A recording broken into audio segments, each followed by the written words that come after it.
নমস্কার বন্ধুরা, বাঙালির পাতে চ্যানেলটিতে আপনাদের সকলকে স্বাগত। আজকে পুঁই শাকের একটি রেসিপি আপনাদের সঙ্গে শেয়ার করব। খুব চটজলদি এই রেসিপি তৈরি হয়ে যায় আর খুবই টেস্টি হয় খেতে।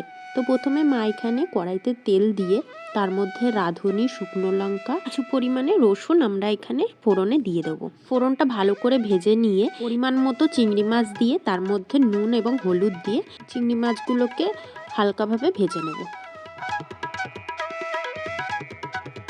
তারপরে মা এখানে কেটে রাখা লম্বা লম্বা করে আলুগুলোকে ছেড়ে দিচ্ছে। এবার আলু এবং চিংড়ি মাছগুলো ভালো করে ভেজে নেব, আর আলুটা একটু লাল লাল হয়ে যাওয়া অবধি আলুগুলো ভাজতে হবে। তো আলুগুলো দেখতে পাচ্ছেন আমাদের ভালো করে ভাজা হয়ে গেছে। এবার মা কেটে রাখা যে পুঁই শাকগুলো ছিল সেগুলো এখানে দিয়ে দিচ্ছে। এবারে পুঁই শাকগুলোকে ভালো করে নাড়াচাড়া দিয়ে নিচ্ছে। নাড়াচাড়া দিতে দিতে পুঁই শাকগুলো যখন ভালো করে ভাজা হয়ে যাবে তখন চিড়ে রাখা কাঁচা লঙ্কা আর নুন দিয়ে দিতে হবে।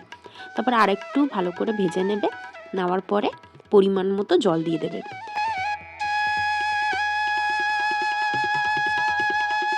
এই যে ভাজা হয়ে যাওয়ার পরে মা এখানে অনেকটাই জল দিয়ে দিয়েছে।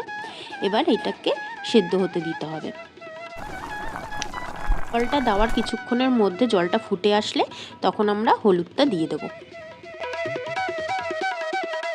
পুঁই শাকের এই রান্নাটা কিন্তু ঝোল ঝোল হয় আর খেতেও খুব সুন্দর লাগে। আপনারা চাইলে যে কোনো মাছ দিয়ে এটা রান্না করতে পারেন, কিন্তু বেসিক্যালি ছোট মাছ দিয়ে রান্না করলেই বেশি ভালো হয়। কিন্তু আমাদের বাড়িতে বেশিরভাগ টাইমই চিংড়ি মাছটা আনা হয়, তার জন্য মা এখানে চিংড়ি মাছ দিয়েই রান্না করেছে। তো এখানে ঝোলটা বেশ গামাখা গামাখা হয়ে গেছে, তখন একটু মা কটা আলু থেতো করে দিয়েছে আর নামানোর আগে একটু চিনি দিয়ে নামিয়ে নিচ্ছে। তো এই ছিল আমাদের পুঁই শাকের রান্না। তো আপনারাও এইভাবে রান্না করে দেখবেন, অবশ্যই ভালো লাগবে আর অন্যরকম একটা টেস্ট লাগবে। তো আজকের এই রেসিপিটি কেমন লাগলো অবশ্যই আমাদের কমেন্টের মাধ্যমে জানাবেন এবং আমার মায়ের এই চ্যানেলটিকে সাবস্ক্রাইব করে দেবেন। সকলেই খুব ভালো থাকবেন, সুস্থ থাকবেন। টাটা।